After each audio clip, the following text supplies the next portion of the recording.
ಮಾತಂಗಿ ಮುದ್ರೆ ಹೇಗ್ ಮಾಡ್ಬೇಕಂದ್ರೆ, ನಮ್ಮ ಎರಡೂ ಕೈಗಳ ಆಕಾಶ ತತ್ವ ಪ್ರತಿಪಾದಿಸ್ತಕ್ಕಂಥ ಮಧ್ಯದ ಬೆರಳುಗಳನ್ನ ಈ ರೀತಿಯಾಗಿ ನೇರವಾಗಿ ಚಾಚಿ ಉಳಿದ ಎಲ್ಲಾ ಬೆರಳುಗಳನ್ನ ಒಂದರಲ್ಲೊಂದು ಸೇರಿಸಬೇಕು.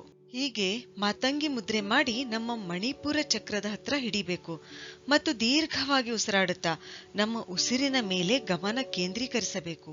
ಈ ಮುದ್ರೆ 4 ನಿಮಿಷ ದಿನಕ್ಕೆ 3 ಸಲ ಮಾಡಬೇಕು. ಮಾತಂಗಿ ಮುದ್ರೆ ಮಾಡಿದಾಗ ನಾವು ಇಲ್ಲಿ ದೀರ್ಘವಾಗಿ ಉಸಿರಾಡುತ್ತಾ ಮಣಿಪುರ ಚಕ್ರದ ಹತ್ರ ಹಿಡಿದಾಗ ನಮ್ಮ ಜೀರ್ಣಾಂಗ ವ್ಯವಸ್ಥೆಯಲ್ಲಿ ಹೆಚ್ಚು ಪ್ರಾಣಶಕ್ತಿ ಸಂಚಾರ ಆಗಿ ಪಚನ ಶಕ್ತಿ ಹೆಚ್ಚಿಸುತ್ತದೆ. ಜಠರ್, ಲಿವರ್, ಸ್ಪ್ಲೀನ್, ಪ್ಯಾಂಕ್ರಿಯಾಸ್, ಕಿಡ್ನಿ ಈ ಎಲ್ಲಾ ಅಂಗಗಳ ಮೇಲೆ ಪರಿಣಾಮ ಬೀರಿ ಇವುಗಳಿಗೆ ಸಂಬಂಧಪಟ್ಟ ತೊಂದರೆಗಳ ನಿವಾರಣೆ ಆಗುತ್ತವೆ. ಈ ಮುದ್ರೆ ಮಾಡೋದ್ರಿಂದ ಸೋಲಾರ್ ಪ್ಲೆಕ್ಸಸ್ ಉತ್ತೇಜನಗೊಳ್ಳುತ್ತದೆ. ಹೃದಯದ ಬಡಿತ ಸರಿಪಡಿಸುತ್ತದೆ ಈ ಮುದ್ರೆ. ಕೇವಲ 4 ನಿಮಿಷ ಮಾತಂಗಿ ಮುದ್ರೆ ಮಾಡೋದ್ರಿಂದ ದವಡೆ ಹಲ್ಲಿನ ನೋವು ತಕ್ಷಣ ಕಡಿಮೆ ಆಗುತ್ತೆ. ಆದ್ರೆ ಹೆಚ್ಚು ರಕ್ತದೊತ್ತಡ ಇರೋರು ಈ ಮುದ್ರೆ ಮಾಡಬಾರದು. ಸರಿ, ಹಾಗಾದ್ರೆ ಮುಂದಿನ ವಿಡಿಯೋದಲ್ಲಿ ಮತ್ತೊಂದು ಉಪಯುಕ್ತವಾದ ಮಾಹಿತಿಯೊಂದಿಗೆ ಭೇಟಿಯಾಗೋಣ. ಧನ್ಯವಾದಗಳು.